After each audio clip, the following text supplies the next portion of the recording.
Hola gente, bienvenidos a Universo Maxwell.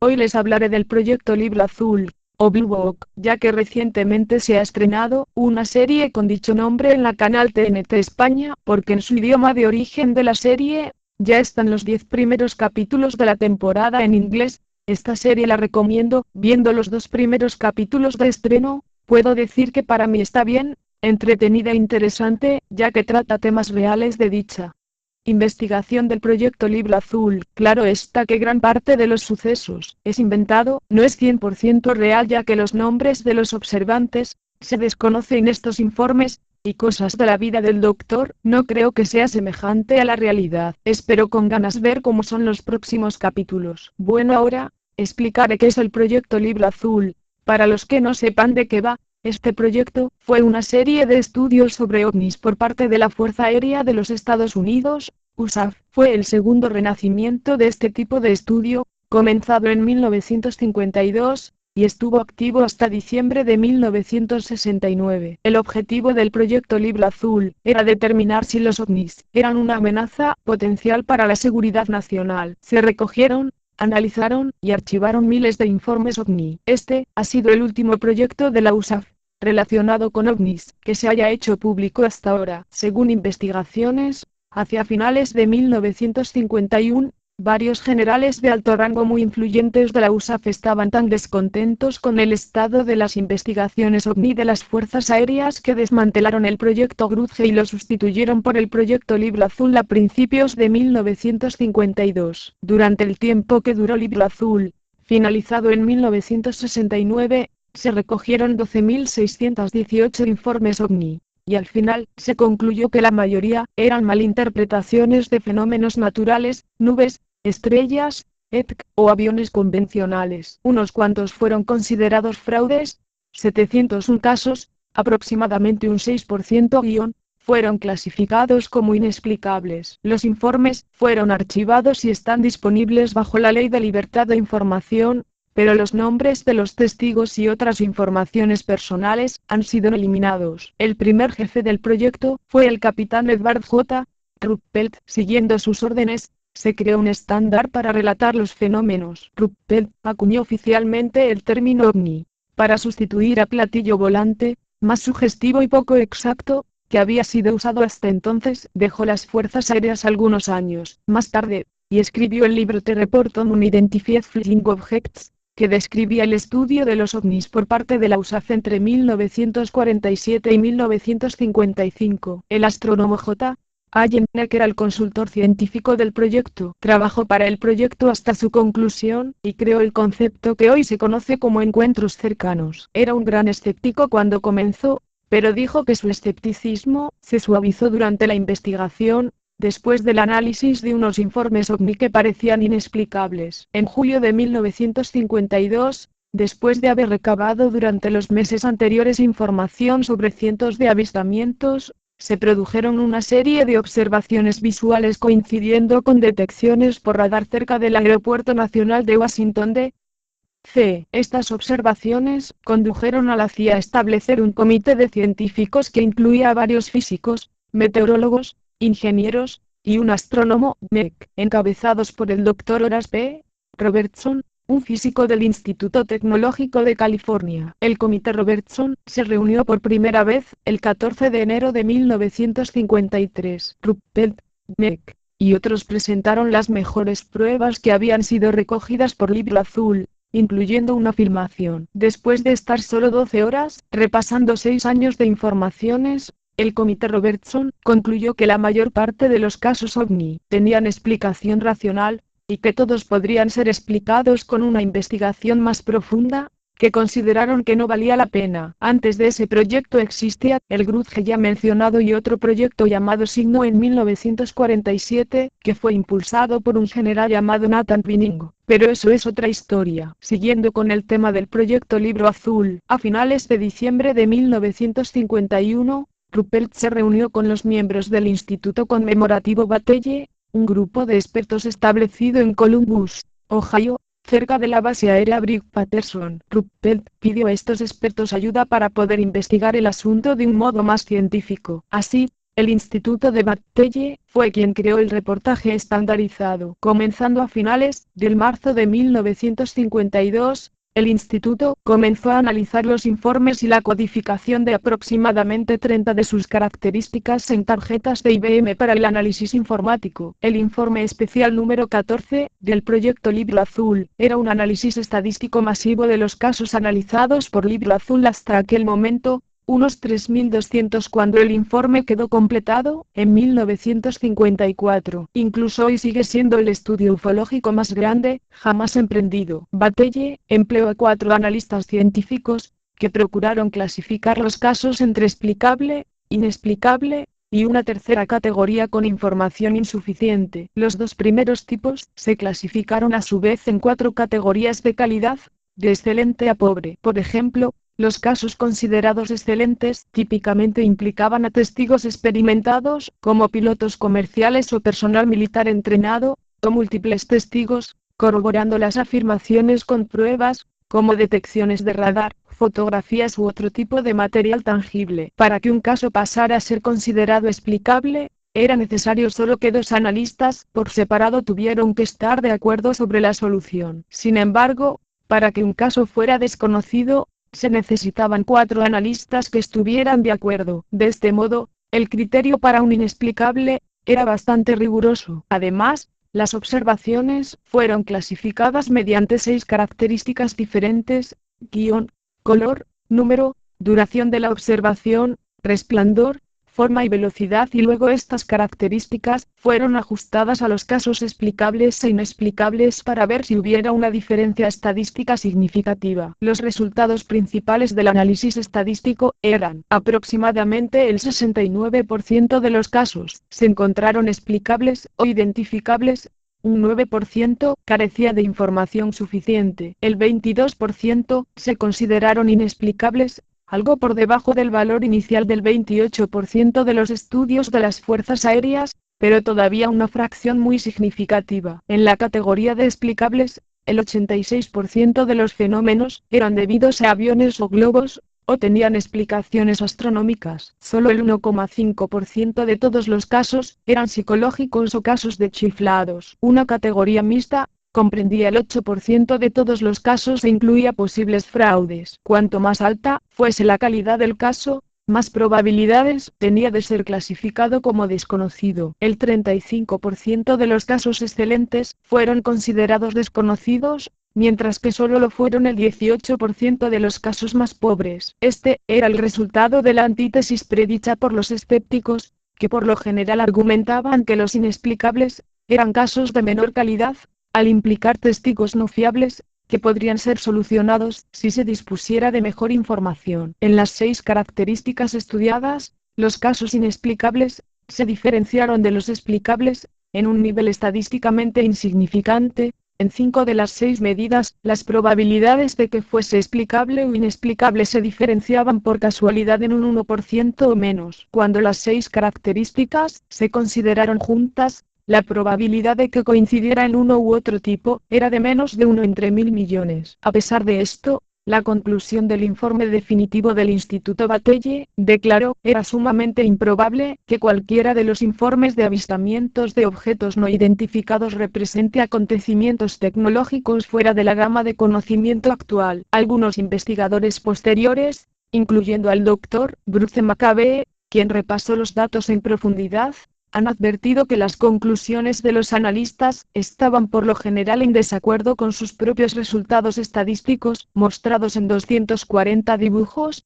tablas, gráficos y mapas. Se dice que los analistas simplemente pudieron haber tenido problemas si hubieran acabado aceptando sus propios resultados, o quizás pudieron haber escrito las conclusiones para satisfacer el nuevo clima político dentro del Libro Azul después del Comité Robertson. Cuando las fuerzas aéreas finalmente hicieron público el informe especial número 14 en octubre de 1955, se dijo que dicho informe había demostrado científicamente que los ovnis no existían. Los críticos de esta reclamación responden que el informe en realidad demostró que el número de inexplicables era claramente diferente al de explicables, en un muy alto nivel de importancia estadístico. Las fuerzas aéreas también aseguraron, de forma incorrecta, que solo el 3% de los casos estudiados eran desconocidos, en vez del 22% real. Incluso afirmaron que el 3% restante probablemente desaparecería si se pudiera disponer de más datos. Los críticos contestan sobre esto que no se hizo caso del hecho que los analistas ya habían agrupado tales casos en la categoría de información insuficiente, mientras que tanto los considerados explicables, como los inexplicables, tenían la información suficiente para hacer una determinación. También los inexplicables tendían a representar los casos de calidad más altos, en los que se tenía la mejor información y testimonios.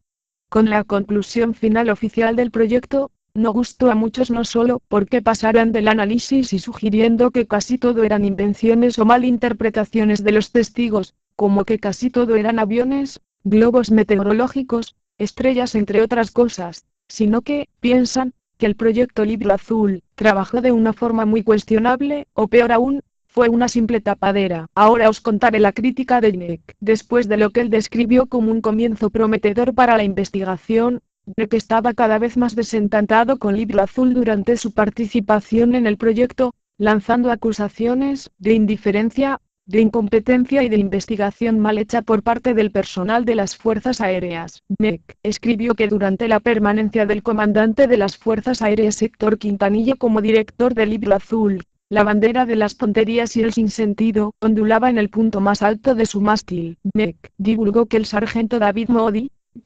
uno de los subordinados de Quintanilla, aplicó el método de la convicción antes de la prueba. Cualquier cosa que no entendiera o no le gustara, la ponía inmediatamente en la categoría de sucesos psicológicos. Era un sabelotodo. Dweck relató sus amargas diferencias con Moody cuando éste rechazó investigar las observaciones ovni a fondo, describiendo Moody como el maestro del posible, el posible globo, el posible avión, los posibles pájaros. Por eso he discutido violentamente con él repetidas veces.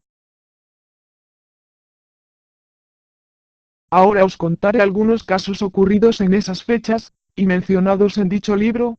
La información es sacada de Wikipedia, otras webs y un documento llamado Report on Unidentified Flying Object escrito por el investigador del proyecto Bob Blue Ruppelt. Caso 1. Las luces de Lubbock. Fueron una formación inusual de las luces vistas sobre la ciudad de Lubbock, Texas, de agosto-septiembre de 1951. El incidente de las luces de Lubbock recibió la publicidad nacional, y se mira como uno de los primeros casos grandes de objetos voladores no identificados en los Estados Unidos. Las luces de Lubbock fueron investigadas por la Fuerza Aérea de los EU en 1951. La Fuerza Aérea creyó inicialmente que las luces eran causadas por un tipo de pájaro llamado chorrito, pero concluyó eventual que las luces no eran pájaros, pero no eran naves espaciales. Las luces de Lubbock se han identificado positivamente como un fenómeno natural muy común y fácilmente explicable. Sin embargo, para mantener el anonimato del científico que había proporcionado la explicación, la Fuerza Aérea 2 se abstuvo de proporcionar cualquier detalle con respecto a su explicación de las luces. La primera observación publicitada de las luces ocurrió el 25 de agosto de 1951, alrededor de las 9 p.m., 3 profesores del Texas Technological College estaban sentados en el patio trasero de uno de los hogares del profesor cuando observaron que las luces volaban sobre sus cabezas. Un total de 20-30 luces, tan brillantes como estrellas pero más grandes en tamaño, volaron sobre el patio en cuestión de segundos. Los profesores descartaron de inmediato a los meteoros como posible causa de los avistamientos, y cuando hablaron de su avistamiento, un segundo grupo similar de luces voló sobre sus cabezas. Después del artículo del periódico, 3 mujeres en Lubbock informaron que habían observado peculiares luces intermitentes en el cielo la misma noche de las observaciones del profesor. El Dr. Karl Emminger, profesor de alemán en Texas Tech, también informó haber visto los objetos, al igual que el jefe del departamento de periodismo de la universidad. Los 3 profesores decidieron volver a ver los objetos y descubrir su identidad. El 5 de septiembre de 1951, los 3 hombres, junto con otros 2 profesores de Texas Tech, estaban sentados en el patio delantero del Dr. Robinson, cuando las luces volaban sobre sus cabezas. Según el Dr. Bryson Mead, las luces parecían tener el tamaño de un plato y eran de color azul verdoso, ligeramente fluorescentes, eran más pequeñas que la luna llena en el horizonte. Estas luces eran absolutamente circulares, Nos dieron a todos una sensación muy extraña. Mead afirmó que las luces no podían haber sido pájaros, pero también declaró que pasaron tan rápido, que deseábamos que pudiéramos haber tenido un mejor aspecto. Los profesores observaron una formación de luces que volaban sobre una nube fina a unos 610 m. Esto les permitió calcular que las luces estaban viajando a más de 600 millas por hora, 970 km/h. Aparte de eso hubo pruebas fotografiadas por Art, un estudiante de Penn State, y se corroboró que las fotografías eran verdaderas, no tenían truco ni nada. Oficialmente la investigación mostrada quedó como que fue una chorlita, un tipo de pájaro, dejando como idiotas a los testigos y hipótesis de científicos que saben lo que se dicen. El propio investigador llegó a saber lo que podría haber sido, finalmente, pero nunca contó la verdad. Dejó su escrito como que no estaba conforme y no quería esa explicación tan banal. Yo no creo que sean causas naturales, porque nada lo explica. Los rayos en bola no se mueven como eso lo hizo, no duran tanto, ni aparecen en formación. Ahora contaré el caso más famoso mundialmente, el de Roswell en Nuevo México. Caso 2. Fue un hecho ocurrido a mediados de 1947, recogido en el proyecto inicial signo que posteriormente se añadió al proyecto Libro Azul, cuando un globo de las Fuerzas Aéreas del Ejército de los Estados Unidos se estrelló en un rancho cerca de Roswell, Nuevo México. Tras un amplio interés inicial en el disco volador estrellado, el Ejército de los Estados Unidos declaró que era simplemente un globo meteorológico convencional.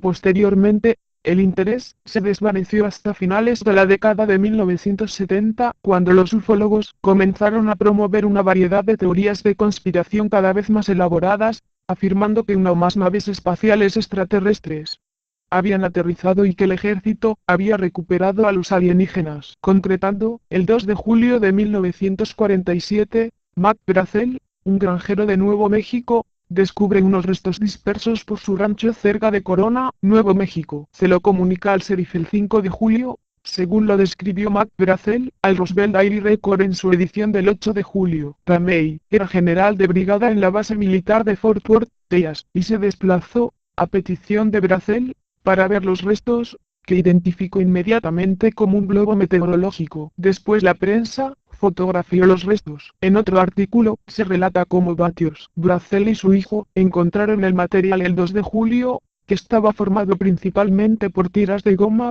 papel de aluminio, cartón y varillas de madera, aunque se dice que los verdaderos restos fueron sustituidos por la brigada cuando ésta llevó el material a la base de Fort Worth. Posteriores informes de la Fuerza Aérea de los Estados Unidos de septiembre de 1994 y junio de 1997 afirmaban que lo estrellado en Roswell eran los restos de un vuelo del proyecto Mogul. Los partidarios de la hipótesis extraterrestre consideran el caso Roswell como uno de los acontecimientos ufológicos más importantes, ya que a partir de este suceso comenzó la historia de la ufología moderna. Los escépticos alegan que la hipótesis, que afirma que en Roswell cayó una nave extraterrestre, se apoya en pruebas insuficientes, poco fiables, otras supuestamente destruidas y que presenta demasiadas incoherencias. Sostienen asimismo que existen otras explicaciones a los sucesos de Roswell que resultan mucho más admisibles que la hipótesis de naves extraterrestres. Además, se debe tomar en consideración el lucro comercial,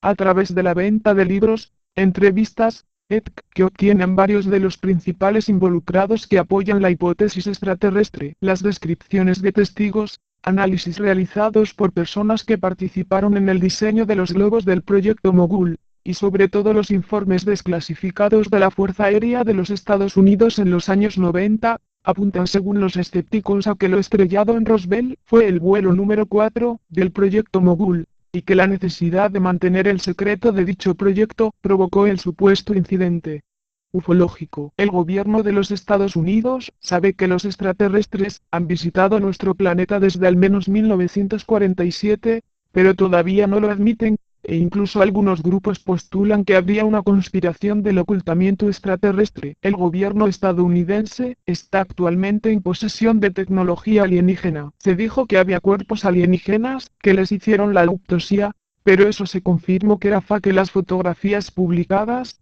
o no. Igualmente se ha postulado que si Roswell fuera de verdad un accidente extraterrestre, como muchos insisten, algunos especialistas ovni argumentarían lo que sigue. Por eso los motivos que tenía el gobierno para guardar el secreto inicialmente serían evidentes. Los altos funcionarios del gobierno, probablemente temerían una situación de pánico general al dar a conocer que existía una posible amenaza extraterrestre, como ocurrió en 1938 con una emisión de radio de la Guerra de los Mundos. Esta hipótesis barajaba como real la autopsia realizada supuestamente en 1947 a los extraterrestres capturados, defendiendo que el gobierno quería ocultar datos por estar desarrollando nuevas tecnologías, y aseguraban que los extraterrestres estaban vivos antes y durante la autopsia. Caso 3, sacado del escrito de Rupert que está en inglés. En el otoño de 1949, en algún lugar no especificado en los Estados Unidos, un grupo de científicos había establecido equipos para medir la radiación de fondo, la pequeña cantidad de radiación inocua que siempre está presente en nuestra atmósfera. Esta radiación natural varía a un cierto grado, pero nunca aumentará por cualquier cantidad apreciable a menos que haya una buena razón. Según el rumor, dos de los científicos del lugar sin nombre observaban el equipo un día cuando, por ninguna razón aparente, se indicaba un aumento repentino de la radiación. La radiación permaneció alta durante unos segundos, luego volvió a la normalidad. El aumento en la normalidad no era suficiente para ser peligroso, pero definitivamente era inusual. Todas las indicaciones apuntan al mal funcionamiento del equipo como la explicación más probable. Un cheque rápido no reveló ningún problema obvio con el engranaje, y los dos científicos estaban a punto de comenzar un control más detallado cuando un tercer miembro de la tripulación de radiación entró corriendo en el laboratorio. Antes de que pudieran decirle al recién llegado acerca de la radiación inexplicada que acababa de recoger, él hizo una historia propia a una ciudad cercana, y en su viaje de regreso, cuando se acercó al laboratorio de investigación, algo en el cielo de repente llamó su atención. Alto en el azul sin nubes, vio tres objetos platados, moviéndose en una formación de 5. Parecían ser de forma esférica, pero no estaba seguro. El primer hecho que le había golpeado era que los objetos viajaban demasiado rápido para ser aviones convencionales. Se atascó en los frenos, detuvo su coche, y cerró el motor. No hay sonido. Todo lo que podía oír era el silencio de un generador en el laboratorio de investigación. En pocos segundos los objetos habían desaparecido de la vista. Después de que los dos primeros científicos hubieran informado a su emocionado colega sobre la radiación inusual que habían detectado, los tres hombres se preguntaron mutuamente la pregunta: ¿hubo alguna conexión entre los dos incidentes? El ovni causó la radiación excesiva. Revisaron la hora, sabiendo casi exactamente cuándo los instrumentos habían registrado el aumento de la radiación. Se comprobó cuánto tiempo tardó en conducir al laboratorio desde el punto en que se habían visto los tres objetos de plata. Los tiempos correlacionados dentro de 1 minuto o 2. Los tres hombres procedieron a revisar a fondo su equipo de radiación. Nada estaba mal. El rumor se detuvo aquí. Nada de lo que yo o cualquier otra persona en el proyecto Blue Book pudiera encontrar más luz sobre la fuente de la historia. Las personas asociadas con proyectos similares al laboratorio de investigación que se mencionó en el rumor fueron buscados e interrogados. Muchos de ellos habían escuchado la historia, pero nadie podía añadir nuevos detalles. Los tres científicos desconocidos, en el laboratorio sin nombre, en una parte desconocida de los Estados Unidos, podrían no haber existido nunca. Tal vez no. Eso es todo, gente. Hay muchos casos, pero no contaré más porque se alargaría mucho esto. En fin, hasta aquí llega esta apasionante información de casos ovnis y de ese proyecto. Hasta el próximo video.